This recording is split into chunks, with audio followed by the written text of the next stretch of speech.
नमस्कार। आज हम बात करेंगे संविधान के महत्व के संबंध में। हर सभ्य समाज को चलाने के लिए नियम और व्यवस्था की आवश्यकता होती है। अगर घर में नियम न हो तो कोई भी मनमानी करेगा।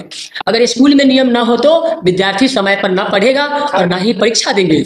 इसी प्रकार अगर देश में कोई नियम न हो तो अराजकता फैलेगी, अव्यवस्था फैलेगी और जिससे देश बर्बाद हो जाएगा। इसलिए देश के लिए महत्वपूर्ण है संविधान, और संविधान ही देश को मजबूत बनाता है। संविधान देश का सर्वोच्च कानून है। भारत का संविधान दुनिया का सबसे बड़ा संविधान है। यह 26 नवंबर 1949 को बनकर तैयार हुआ। 26 जनवरी 1950 को इसे लागू किया गया।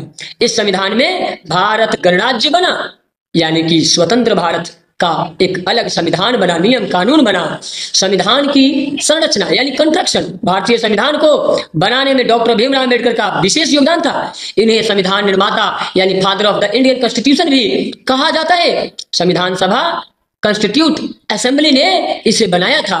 उसमें 389 सदस्य थे। 2 वर्ष 11 माह 18 दिन समय लगे था। कुल खर्चा 64 लाख रुपया हुआ था। संविधान में मूल रूप से 22 भाग है। इसके भाग को लेसन कहते हैं। 395 अनुच्छेद है। अनुसूची 8 को है, जिसको हम शेड्यूल बोलते हैं। वर्तमान में 25 भाग बन चुका है। 470 प्लस अनुच्छेद है और 12 अनुसूचियां हैं। इतना ही नहीं, इसके अलावा जो है हमारे भारतीय संविधान की विशेषता भी है। भारतीय संविधान की कुछ प्रमुख विशेषता है। उसमें सबसे पहला नंबर पर आता है सबसे लंबा लिखित संविधान। भारत दुनिया की सबसे बड़ा लिखित संविधान है। संघीय यानी फेडरल प्लस एकात्मक का मिश्रण भी है, यूनिटी का मिश्रण है। संसदीय शासन प्रणाली भारत की संविधान से जुड़ा है। मौलिक अधिकार है, जिसको फंडामेंटल राइट कहते हैं, और मौलिक कर्तव्य भी है। राजनीति के निर्देशक तत्व भी जुड़ा हुआ है, जिसको डीपीएसपी कहते हैं। स्वतंत्र न्यायपालिका इसे अच्छी तरह से संचालित करती है। उसके अलावा धर्मनिरपेक्षता, संविधान का संशोधन योग्य और कठोर लचीलापन दोनों तरीका से असेंबली में बनाया गया है। अमेरिका का संविधान दुनिया का सबसे छोटा संविधान है, लेकिन भारत का संविधान दुनिया का सबसे बड़ा संविधान है, क्योंकि भारत की जनसंख्या, विभिन्नता, धर्म, जाति, समुदाय, लिंग सबको देख करके बनाया गया है।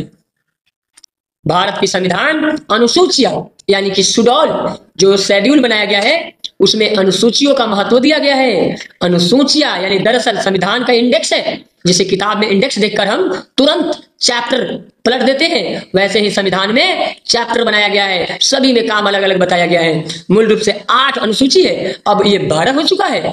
पहली अनुसूची में यानी फर्स्ट शेड्यूल जो आता है, उसमें भारत के राज्य और केंद्र शासित प्रदेश और उसके क्षेत्रफल का पूरा विवरण है। कौन सा राज्य कहाँ है, किसकी सीमा किससे लगती है, ये सब जानकारी हमें वही से अनुच्छेद 1 से मिल जाता है। जैसे में बिहार, झारखंड और उत्तर प्रदेश आदि राज्यों की सूची, केंद्र शासित प्रदेश जैसे चंडीगढ़, लक्षद्वीप, दमन, द्वीप, ये सब केंद्र शासित प्रदेश की सूचियां हैं। ठीक है, तो 8 केंद्र शासित प्रदेश है और 28 राज्य है। दूसरी सूची में आता है, इसमें विभिन्न प्रकार के पदाधिकारी की वेतन, भत्ता, विशेष अधिकार की चर्चा की गई है। वर्तमान वेतन 2023 के अपडेट के अनुसार राष्ट्रपति को प्रत्येक माह 5 लाख रुपया मिलती है। उपराष्ट्रपति को 4 लाख प्रत्येक महीना मिलती है। उसी तरह लोकसभा अध्यक्ष को 4 लाख प्रति माह मिलती है। राज्यपाल को 3.5 लाख प्रति माह मिलती है। सर्वोच्च न्यायालय मुख्य न्यायाधीश यानी कि जीसीजेआई को 2,80,000 रुपया प्रति मंथ मिलती है। सुप्रीम कोर्ट के जज, उच्च न्यायालय के जज, यूपीएससी के अध्यक्ष, आरबीआई गवर्नर को 2.5 लाख का महीना मिलता है। कैबिनेट सचिव, मुख्य आयुक्त, आरबीआई ड्यूटी 2,25,000 के महीना मिलते हैं। जैसे स्कूल में प्रिंसिपल की सैलरी सबसे ज्यादा होती है और फिर वाइस प्रिंसिपल, सीनियर टीचर की सैलरी अलग अलग होती है, उसी तरह देश में भी पद के हिसाब से वेतन तय किया गया है, ताकि कोई भी अपने पद की गरिमा बचाए रखेगा। तीसरी सूची में आता है थर्ड शेड्यूल। इसमें विभिन्न पद पर नियुक्त होने वाले लोगों की शपथ ग्रहण का विवरण होता है।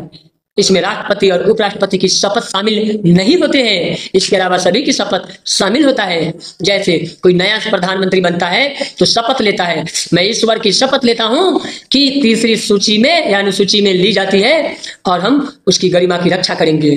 चौथे अनुसूची फोर्थ शेड्यूल, इसमें राज्यसभा में राज्यों की सीट का विवरण है। जनसंख्या के आधार पर सीट दी जाती है और उसके अनुसार उसको चलाना होता है। जैसे उत्तर प्रदेश में 31 सीट है जो कि सबसे ज्यादा सीट है, सिक्किम में 1 सीट है जो कि सबसे कम सीट है। इसी तरह अलग अलग राज्यों को, बिहार में जो सीट है वो विधानसभा का सीट 40 है। 5वीं अनुसूची की बात करेंगे, फिफ्थ शेड्यूल, इसमें अनुसूचित जाति और जनजाति क्षेत्र का प्रशासन बनाया गया है, जहां जनजातीय सलाहकार परिषद यानी कि ट्राइबल एडवाइजर काउंसिल होती है, वही सलाह देते हैं, वही अपडेट करते हैं। 6ठी अनुसूची यानी कि 6 शेड्यूल, इसमें पूर्वोत्तर भारत के 4 राज्य असम, त्रिपुरा, मेघालय, मिजोरम के जनजातीय क्षेत्रों का प्रशासनिक इकाई बनाया गया है, प्रशासन दिया गया है। यहाँ स्वायत्त जिला परिषद ऑटोनोमस डिस्ट्रिक्ट काउंसिल बनाए गए हैं जो कि सुचारू ढंग से भारत में चलाए जाते हैं। 7वीं अनुसूची 7th शेड्यूल, इसमें 3 अनुसूची का लिस्ट है। पहला आता है संघ सूची जिसको यूनियन लिस्ट कहते हैं, रक्षा, विदेश मंत्री या विदेश नीति आदि इसी में आता है। दूसरा राज्य सूची, स्टेट लिस्ट, पुलिस, कृषि, स्वास्थ्य की लिस्ट आती है। और तीसरा समवर्ती सूची, इसको अनकरेक्ट लिस्ट कहते हैं, शिक्षा, वन, विवाह का लिस्ट इसी में आता है। जैसे शिक्षा जो है दोनों कर सकता है, राज्य भी और केंद्र भी, दोनों को नीति निदान भी कर सकता है। 8वीं अनुसूची यानी कि 8th शेड्यूल, इसमें भारतीय भाषा की सूची है। मूल रूप से 14 भाषा थी, अब जो भाषा है वो 22 भाषाएं हैं। ऐसे तो भाषा आपको 500 से ज्यादा है भारत में, लेकिन 14 महत्वपूर्ण है। हिंदी, उर्दू, तमिल, तेलुगु, मैथिली, संथाली, ये भाषाएं महत्वपूर्ण है। भारत में हिंदी भाषा को 1949 में दर्जा दिया गया था। 14 सितंबर को 9वीं यानी कि 9th शेड्यूल में इसमें ऐसे कानून रखे जाते हैं जिसे अदालत में चुनौती नहीं दी जा सकती। मुख्य रूप से भूमि सुधार कानून, लैंड रिफॉर्म इसमें शामिल किए जाते हैं और यही जो है वो शेड्यूल के हिसाब से राज्य केंद्र दोनों की सरकारें चलती है। 10वीं सूची यानी 10th शेड्यूल, इसमें 10 बदल कानून होता है। एंटी डिफेंशन लॉ भी कहते हैं। अगर कोई सांसद, विधायक, पार्टी बदलता है तो इसकी सदस्यता खत्म हो जाती है। इतना ही नहीं, इसके अलावा भी 11वीं सूची है यानी कि 11th शेड्यूल है। इसमें पंचायती राज संस्था के अधिकार बताए गए हैं और ये अधिकार कुल 29 विषय इसमें दिए गए हैं। 29 विषय पे विचार विमर्श किए जाते हैं, उसी के अनुसार राज्य संचालन होता है। उसके बाद 12वीं अनुसूची आती है 12th शेड्यूल, इसमें नागरिकताओं के लिए अधिकार और कर्तव्य दिए गए हैं। कुल 18 विषय दिए गए हैं। हम तो 12 की बात की है, 18 विषय बन चुका है। अब नया संसद भवन 2023 का अपडेट हम बता रहे हैं। प्रधानमंत्री नरेंद्र मोदी ने 28 मई 2023 को नए संसद भवन का उद्घाटन किए थे। यह सेंट्रल विस्टा प्रोजेक्ट का हिस्सा है। पुरानी संसद 1927 में बनी, जो अब संसद भवन नई को नया संसद भवन कहा गया है। इसकी भी कुछ फीचर है, विशेषता है। ये त्रिकोणीय आकार की है यानी ट्रिंगल स्पेस की बनी है। लोकसभा कक्षा में 888 सीटें, राज्यसभा में 384 सीट, 888 384। संयुक्त सत्र में 1212 संसद बैठ सकते हैं। डिजिटल और आधुनिक तकनीक से इसे पूरा का पूरा बनाया गया है।